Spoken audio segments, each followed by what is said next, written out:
Hello children, welcome to this video, and in this video we are reading chapter number 3 of class 8 science, which is named coal and petroleum. So here in this chapter we have to read about coal and petroleum. That is, about coal and petroleum. We will know that coal and petroleum are resources. So what kind of resources are these? How are they found? How are they formed? And how important are they for us? We are going to learn all these things about coal and petroleum here. Okay, let's start the chapter here and start reading this chapter line by line. What does it say here? It says that we use various materials for our basic needs. Some of them are found in nature and some have been made by human efforts. It says that look, we use a lot of materials in our life in the world around us which we get from around us. Some of them are obtained from nature and some are materials which are made by human effort. For example, what is that thing which we get from nature and is important for us? It is useful for us. For example, the air which we breathe, the oxygen, did we make it? No. The water which we consume, the water which is used in our life, that water is also useful for us. Did we make that water? No. Similarly, whatever minerals, resources, wood or any other minerals you may have, like iron, gold, silver. These are metals and non-metals. Whatever things you see around you, all these things are found naturally. We did not make them. So what is that, brother? In a way, it is a natural resource, okay? Now apart from this, there are some things around us, materials which are made by humans and we use them in our life as a resource. Like for example, this table which is placed here in front of me, who made this table? It was made by a human, okay? Similarly, this camera with the help of which this video is being recorded, this camera is also made by a human. Who made this shirt that I am wearing? It was made by a human, okay? So what are all these? They are man-made resources, okay? Now look here. What are resources? You must have understood this in a way. You must have read it. You must have read that thing in chapter number 1 of geography. Now what does it tell you here? An activity has been given. In the activity, it is being said that you should write the names of the materials that you use in your daily life and classify them as to which material is natural and which material is man-made. What will be the easiest in natural? The air around you, the water around you, the soil, the minerals you see around us, you can write those minerals here. After this, if we talk about man-made, then many things will be included in it. You can pick up anything around you and write it. Like shirt, pant, camera, computer, mobile phone, this is screen, table, chair. What are all these things? They are man-made, so you will write all those here. So what are you understanding in this way? Here you are simply understanding that the resources in our life are of two types. The first is natural resource which we get from nature, and the second is man-made resource which is made by humans. Okay? Now see here, what is resource? What is the definition of resource? You have already read this in chapter number 1 in geography. Let me explain this simple thing in one line. Any such thing present in our nature, in our surroundings, that satisfies our needs, what will it be? It will be a resource. Now here these resources are of two types. We understood. What is the first one? Natural resource. What do you mean by natural resource? Such material, such thing that we get from nature and that satisfies our need, what will it be? It will be a natural resource. And such thing that is made by a human being and that satisfies our needs, fulfills our requirement, what will it be? It will be a man-made resource, okay? So here on what are we focusing? Here we will focus on natural resources. Understood? What is the meaning of natural resource? I mean, from where are we obtaining these resources here? We are getting them from nature. Humans have not made them. Okay? Now look here. When you were studying about resources in geography, you must have noticed one point there. Here also you have to pay attention to it. That is exhaustibility. It means that if I have a resource, how much of that resource do I have? It means that if I use it, will that resource get exhausted or will it continue forever? No matter how much we use it, it doesn't matter. Now here, the question that is asked is, can we use all our natural resources forever? That is, can we use all the natural resources that we have forever? If we use them forever, then they will never get exhausted. No, this does not happen.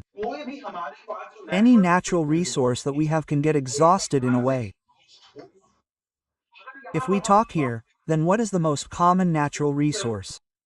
Air, water, soil. On seeing this, you will feel that how can air get exhausted? Brother, how can water get exhausted? How can soil be destroyed? Now if we talk about it here, then this is reality. Yes, we cannot destroy air, water, soil. But the air which is useful to us, that is, the air which we inhale, its quality can be spoiled. The water which we can drink, which we can use, we can spoil its quality. Similarly, there is soil. We can spoil the quality of soil.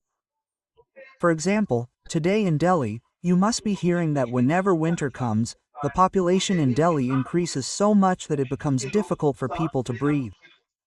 If you think that the same pollution increases a lot, then what will happen? It will not be possible to breathe in Delhi. People will not be able to live there. So is the air present there useful to us? No. Is that air a resource for us?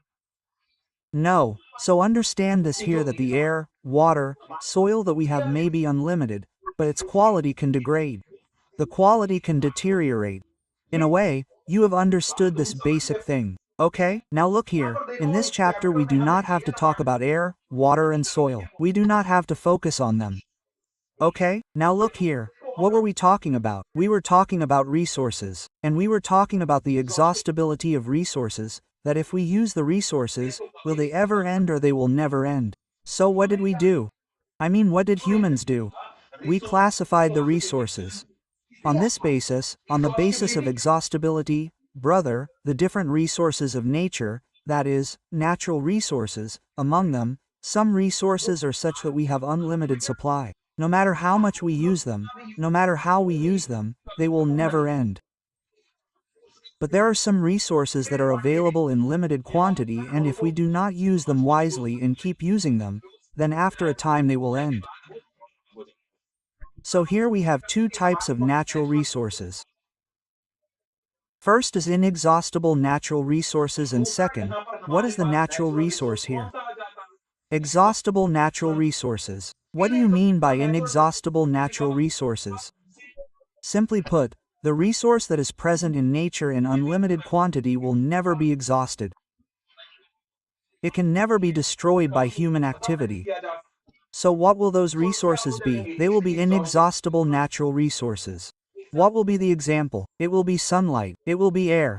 Okay, you have understood about sunlight, brother, that we can do anything. It is not that if we do some activity, sunlight will stop coming to the earth. This will not happen. It will never happen. Similarly, we talk about air. Now you will say, sir, just now you were explaining about air that its quality can degrade. Yes, look, we can see air in two ways.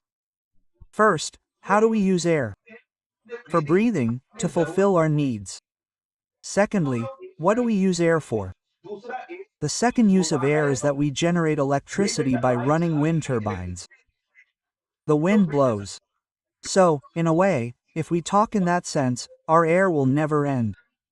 Quality has no meaning in it. Understood? So what is that? What is air in that case? It has become an inexhaustible natural resource. Okay? And anyway, if we talk about air, then air is a kind of inexhaustible. We pollute the air with our activities, make it dirty. But what does it become again? It gets replenished. It heals itself again. Okay? Now here comes our second natural resource. What is that? Exhaustible natural resources. Okay? Now what is there here? Natural resources whose quantity is limited in nature, and after using them for a certain period of time, they will get exhausted and finished by human activities. Then what will we call that resource? Exhaustible natural resources. For example, if 1 kilogram of mango comes to your house, Then how much mango do you have? 1 kilogram of mango. 1 kilogram of mango. Okay, now if you eat that 1 kilogram of mango, then it will get finished. It is exactly like that. We have many such resources on Earth whose quantity is limited, and if we keep using them, then after a time they will get finished completely. For example, our forests, wildlife, minerals, coal, petroleum, natural gas. Their quantity is limited on our Earth. Now look, forests and wildlife are a kind of replenishable resources. Meaning that if we use forests and wildlife wisely and in the right way, then it will continue forever. It will remain renewable, it will remain replenishable. But if we do not use it judiciously, then it will also get exhausted. And if we talk about minerals, coal, petroleum, natural gas, then their quantity is available in very limited quantity on Earth. You will be told in kilogram or ton how much coal is there on our Earth and for how many days this coal will last, for how many days petroleum will last, for how many days natural gas will last. So what are these resources here? They are exhaustible natural resources. What is the simple meaning of exhaustible? Did you understand? That the quantity is limited and on using them, a day will come when they will be completely exhausted, they will be finished. Okay? Now if we look further here, we have the second activity, that is, 3.2 activity. This is a slightly different type of activity. Now it is important for you to understand this activity. What does it say in this that what should you do? You take some containers. Okay brother, you took some containers. What do you do in it? Put popcorn, peanuts or roasted graham etc. What do? We put popcorn in it. What do? We take some containers. Okay, we take containers. We put popcorn in it. Okay, now what have we done in it? We have filled it with popcorn. Now here it says that you divide the students of your class into groups of 7. Okay? Make groups of 7 and divide each group into groups of 1, 2, 4 students. That means the whole class is divided into groups of 7 to 7. And divide these 7 students into groups among themselves. So what do you have to do? First 1 student, then 2 students and then 4 students. In this way you have to make groups. Why is this to be made? Why is this activity being conducted? This activity is being conducted to explain to you about exhaustible natural resources. Look, what is this popcorn that we have here? It is our resource. Okay brother, you can understand any resource. Like what is this? Suppose it is a mineral. Suppose it is natural gas or anything. And this is our generation. What do you mean by saying generation? Like if you look at yourself, you had a grandfather. After grandfather, your father came and after your father, you came. So what are all 3? There's 1 generation each. Your grandfather had 1 generation. Your father had 1 generation. You had 1 generation. Similarly, what is the generation of every person? 1 generation comes and goes. So understand that generation. What is this generation? It is your grandfather's generation. Meaning that all the people who were there during your grandfather's time are shown here. All the people who are there during your father's time are shown here. And all the people of your age group are shown here. Now why is this 1 to 4 shown? So the reason here is that if you look at the population of the whole world, the population of the whole world has been increasing continuously for the last thousands of years. Do you know what was the population of India 100 years ago? It was 20 crores. What was our population at the time of independence today? It was 30 crores. What was the population in 1970? It was 70 crores.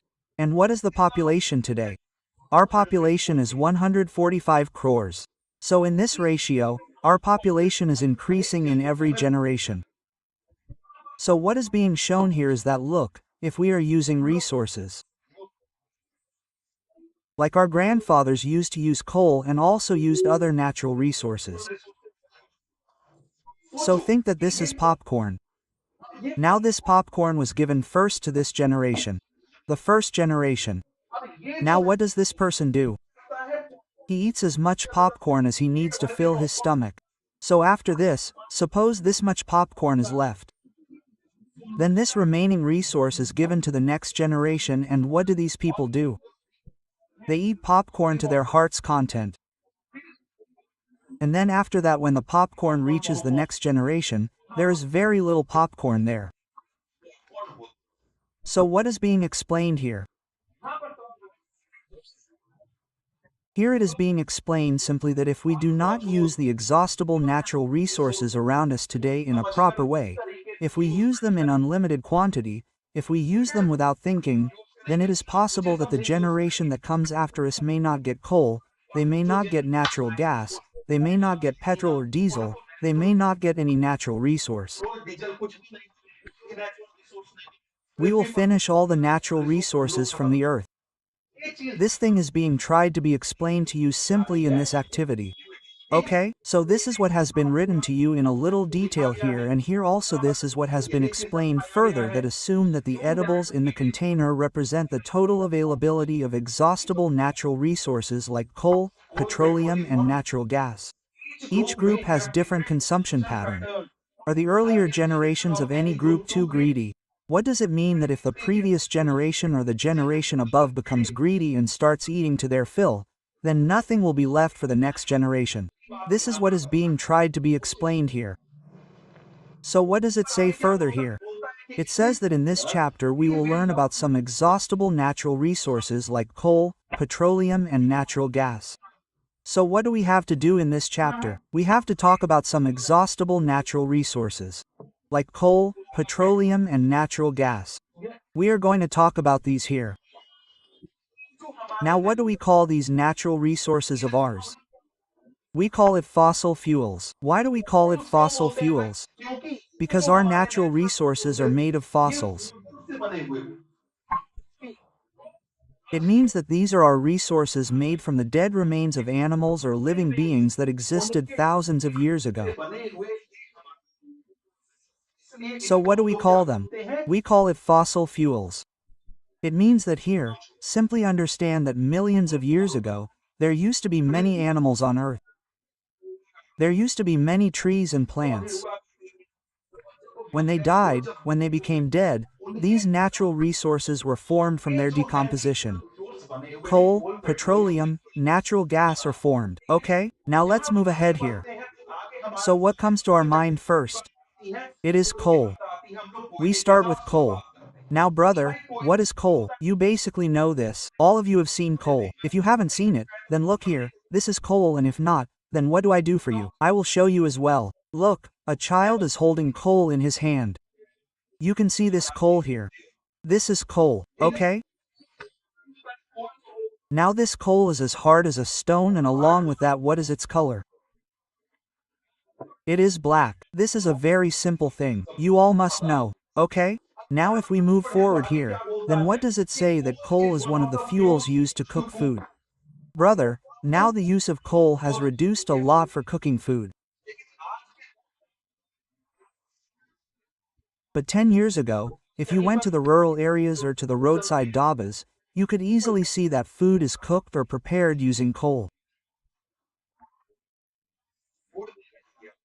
Now the use of coal is gradually decreasing. Okay? It says that earlier it was used in railway engines to produce steam to run the engine. In the olden days when the railways used to run with steam engines. At that time, coal was used to run steam engines. Along with this, coal is used in thermal power plants to generate electricity. It is used even today and in very large quantities. Let me even tell you that more than 50% of the electricity generated in our country is generated using coal.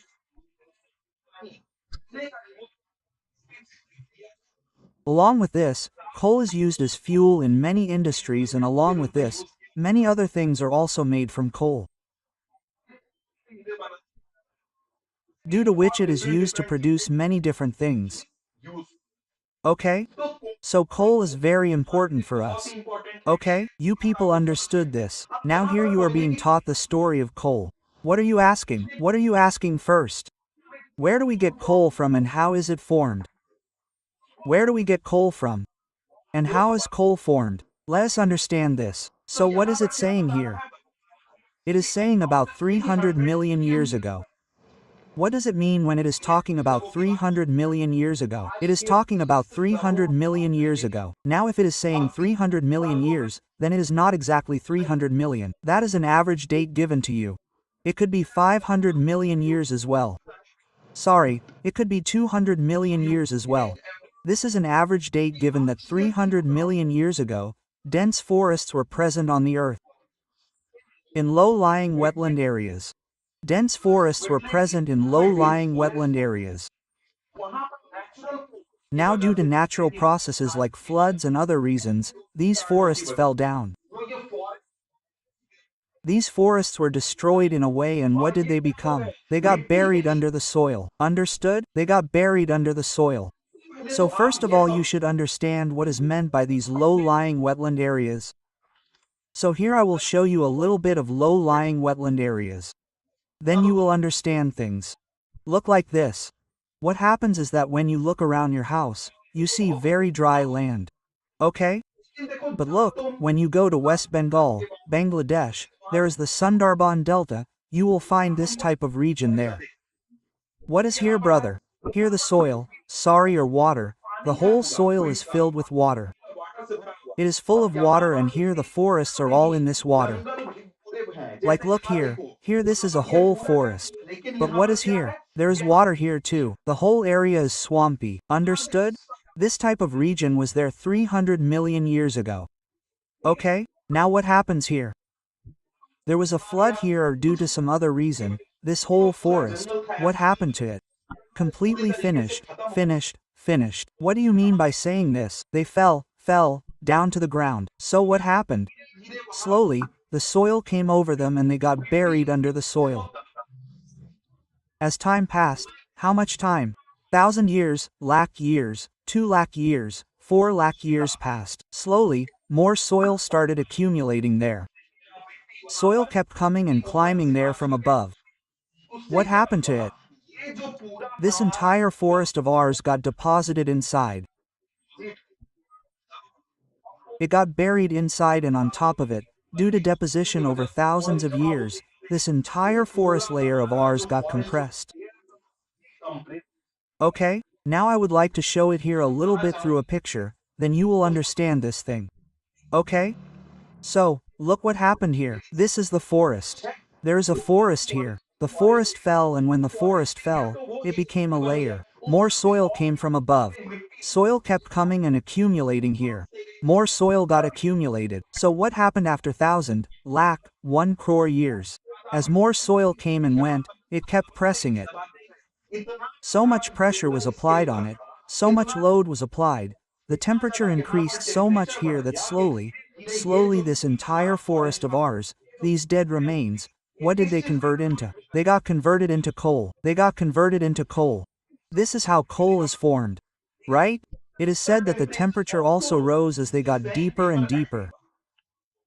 As they kept getting pressed downwards, as the layer of soil kept rising from above, they kept getting pressed downwards, the temperature also kept increasing. And here, in this condition, under very high pressure and very high temperature, these dead plants here remained for thousands, lakhs, crores of years. Think about how many years ago. We are talking about 300 million years ago. What happened to our dead plants after being under the same pressure and temperature for millions of years? They slowly got converted into coal. And what happens here? Here coal is formed in this way. Okay? Now what does it say here? That as coal contains mainly carbon, the slow process of conversion of dead vegetation into coal is called carbonization. Because look what happens in coal, mainly carbon is present in coal. And here what do we call the process of formation of coal from dead vegetation, dead plants, etc.? We call it carbonization, okay? So pay attention to this word carbonization, okay? Further it says that since it was formed from the remains of vegetation, coal is also called a useless fuel. Because look what is it here? What is coal made of? It is made from the remains of vegetation. It means that when the trees and plants that were there got rotten and decayed, this coal is formed from their remains. So what do we call it? We call it fossil fuel, okay? What does fossil mean? Dead remains of an organism. So what do we call it? We call it fossil fuel, okay? Now after this, let's move forward here. So look here, you can see the coal mine. I will show you another good picture of the coal mine here, okay? So look here, if you want to see the coal mine, then this is how your coal mine looks like. Now if you see any coal mine, then the coal is not such that you go somewhere and pick it up and bring it home. It is not like that. If you go to the coal mine, then it is dug much below the ground from our normal level and coal is extracted from there. And if you look here in this picture also, then what do you see here? Many layers are visible in this way. Look at these different layers, there is no coal here. Coal is not coming out here. Coal is coming out here, and if we go down, we will find more coal. So what is happening here? What is happening here is simply that the deeper we go in the layers, the older the coal we will find. The more it will be prepared in a particular way. The more it will be prepared in a particular way. Okay, now what does it say further here? It says that when heated in air, coal burns and produces mainly carbon dioxide gas. When we burn coal, what does it produce? It produces carbon dioxide gas, and what do we get at the same time? We get heat. We get energy. Okay? Now it says here that coal is processed in industry to get some useful products such as coke, coal tar and coal gas. By using coal, we make many things which are used in industries, factories. Like what things do we have to read about here? About coke, about coal tar and about coal gas. So first of all, let us talk about coke here. Now what is coke here, brother? Coke is a type of substance which is made from coal. Coke is a tough, porous and black substance, and it is the pure form of carbon. Like if we talk about coal, then there may be some impurities in coal. But if we remove all those impurities from coal, then what will we get? We will get coke, okay? And where is coke used? Coke is used in the manufacturing of steel, okay? And also in the extraction of many metals. Now how is coke made? So what happens is that when we heat coal in the absence of oxygen or in the absence of air, the coal present there gets converted into coke. Got it? Coke gets formed there and the rest of the impurities in the coal get burnt, get eliminated. Okay, so here I will show you the picture of coke as well. So if we see here, this is coke. It will look like coal to you. It will look like coal, but it is different. It is the pure form of carbon. Okay? After this, if we see here, what is in front of us? Coal tar. Now if we talk about coal tar, then coal tar is a type of liquid substance. It is a black thick liquid. It has a very unpleasant smell. Now it will be better if I show coal tar here. See, this type of black liquid is coal tar. Now this coal tar is made up of a lot of chemicals. In your book it is simply written that it is made up of 200 chemicals. But if you read elsewhere you will find this number different. Somewhere you may find some other number. Now, is it okay? So here, what is this coal tar made from? It is made from coal only, okay? It says that the proton products obtained from coal tar are used as starting material for manufacturing of various substances used in everyday life and in industry like synthetic dyes, drugs, explosives, perfumes, plastics, paints, photographic materials, roofing materials, etc.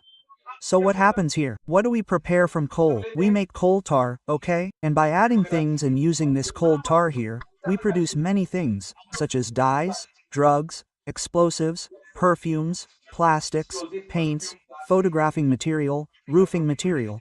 We make all these things.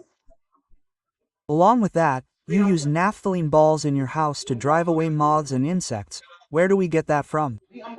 We get it from coal tar only, okay?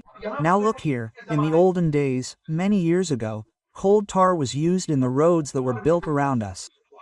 But what do we do in today's time? We use bitumen, which is a type of petroleum product. What do we do with its help? We make roads, etc. Okay? Now after this comes coal gas. Now what is coal gas, brother?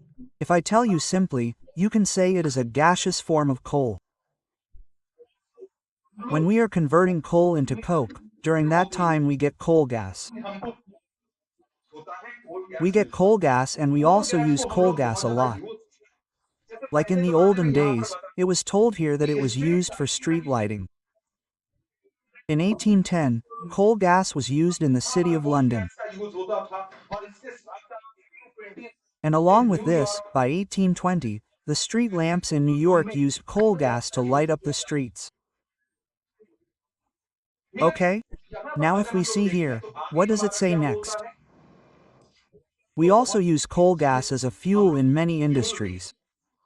So look, our story of coal has ended here. We had to know about coal. We have learned. Now after this, we move forward. Let's talk about petroleum. Now brother, what is petroleum? Petroleum is also a type of fossil fuel. It is fossil fuel. So, you must have understood that it is a fuel made from the remains of dead organisms. Okay? Petroleum. Okay? It says that you know that petrol is used as a fuel in light automobiles such as motorcycles, scooters and cars.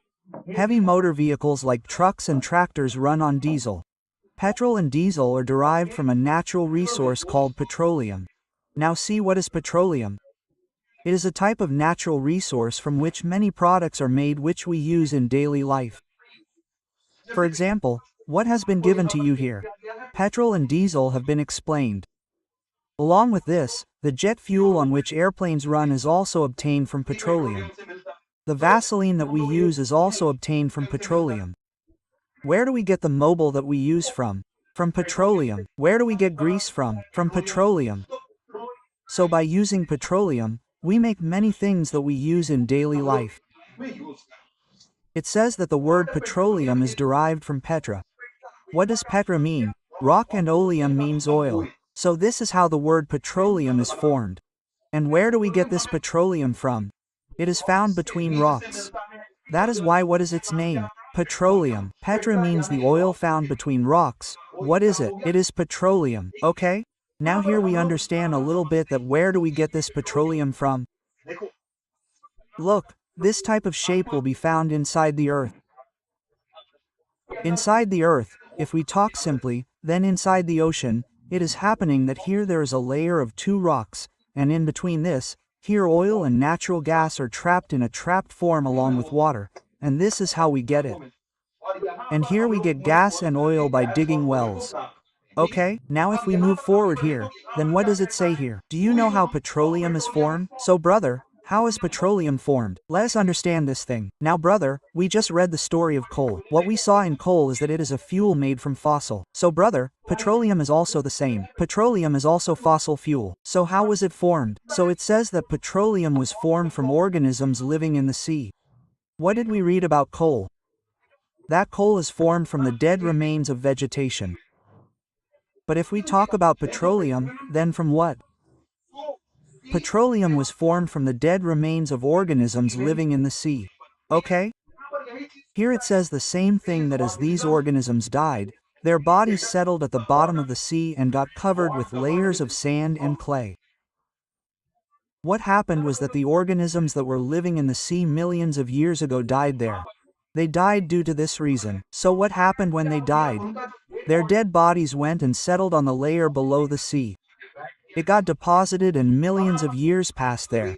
Hundreds of thousands, millions of years passed, and gradually what got deposited on top of that dead remains? Sand and clay came and got deposited. Over millions of years means that lakhs of years have passed, crores of years have passed, and air was not present there. There was high temperature, high pressure. What happened because of that?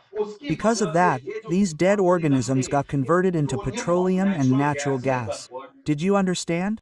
So this is how our petroleum and natural gas are formed here. Now what do we do with it? Look, this is petroleum. If you can see it, then it is simply black in color. It is dark brown. You can consider it blackish. Now look, this is the method of extracting petroleum. This is a petroleum rig. What will be done from here? Drilling will be done and petroleum will be extracted from there by drilling inside the sea. Now if we look here, what happens here? We get petroleum in these types of traps.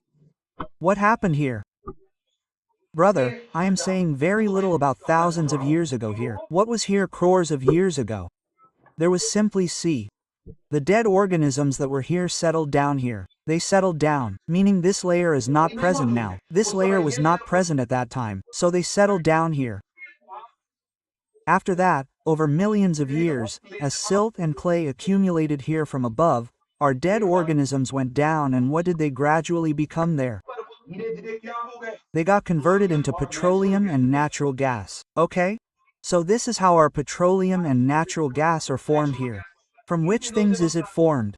It is formed here from the dead remains of the organisms that lived in the sea. So what has our petroleum become? Petroleum has also become a kind of our fossil fuel. Okay, after this we move ahead. So what does it say next? Next it says that look at figure 3.4, it shows the deposit of petroleum and natural gas. We have seen it. You see that the layer containing petroleum, oil and gas is above that of water. What is it saying here that, brother? What are you seeing in this picture that the layer of oil is above the water? The gas layer is above both water and oil. Why? Because the density of oil is less than water. The density of gas is even less than oil. Therefore, in this form, we get oil and gas in this way. We get it, okay? Now what does it say next here? It tells us where the world's first oil well was installed. Where was it drilled? So it was done in Pennsylvania, USA in 1859.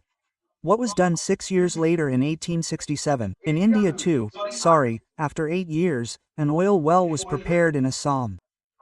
Today, what do we get in Assam, Gujarat, Mumbai High and in the river basins of Godavari Krishna?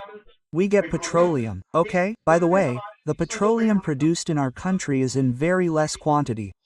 We are not able to produce as much as we need. Therefore, we import petroleum from other countries. Okay, now what does it talk about next here? Refining of petroleum. What does refining of petroleum mean?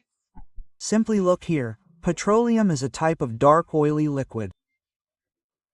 Just now I showed you the picture of petroleum. Petroleum is a type of dark oily liquid. We cannot use it directly. It is not of any use to us directly. So what has to be done here? It has to be refined. After refining, we have to extract its different constituents. Like we will extract petrol, diesel, Vaseline, mobile, grease.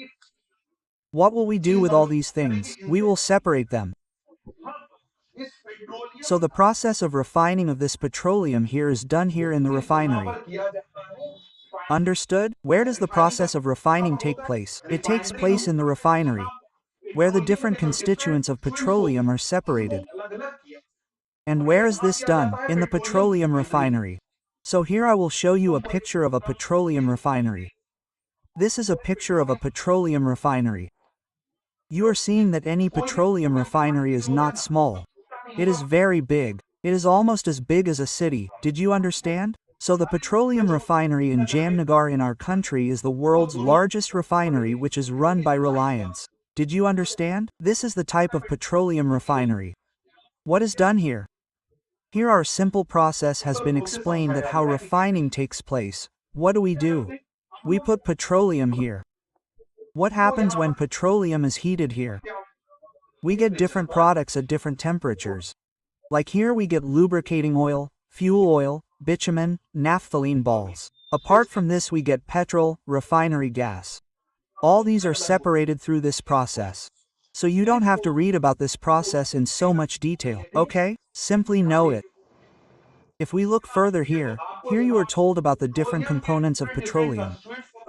And what is their use? Petroleum gas means LPG, petrol, kerosene, diesel, lubricating oil, paraffin, wax, bitumen. What is their use? That thing is given to you here. Now after this, if we talk further here, then what is next here? This thing is that many useful substances etc. are obtained from petroleum and natural gas. What do we call them? Petrochemicals. That is, whatever substance we get from petroleum and natural gas, what do we call it? We call it petrochemicals, and we use them to make detergent, fiber etc., polythene etc. and many other things. Okay, now if we talk further here, then what is in front of us? Natural gas. We have to talk about natural gas. Now brother, look at natural gas. You just saw that where we get petroleum, generally we also get natural gas there. It is said that natural gas is a very useful fuel because it is easy to transport through pipes. Natural gas is a very important useful fuel for us because we can easily transport it through pipes, and at the same time, Whenever natural gas is stored, it is always stored under high pressure. It is stored in liquid form and we call it compressed natural gas, CNG. And CNG is used for power generation, and in today's time we also use CNG to run vehicles, such as cars, trucks. Because CNG is a type of cleaner fuel, it causes very less pollution and at the same time gives us more energy output. Because of this, now it is being told here that what is the advantage of CNG? The biggest advantage of CNG is that we can burn CNG directly, and that means we can directly deliver it to homes. We can deliver it to factories. We can transport it through pipes and there it can be used directly for burning. That means we can provide direct connection. And a similar network, that is the connection for providing CNG, is present in Vadodara, Delhi and many other cities. Now gradually CNG connections are being installed in many cities. Okay? Further here it says that natural gas is also used as a starting material for the manufacture of a number of chemicals and fertilizers. Many chemicals and fertilizers are made using natural gas. And India has a very large reserve of natural gas. Where is natural gas found in our country? It is found in Tripura, Rajasthan, Maharashtra, Krishna, Godavari Delta. We get natural gas. Okay? Now look here. The question here is asking whether coal, petroleum and natural gas can be prepared in the laboratory from dead organisms. That is, the way our petroleum or natural gas, coal is formed naturally in nature through high temperature, high pressure.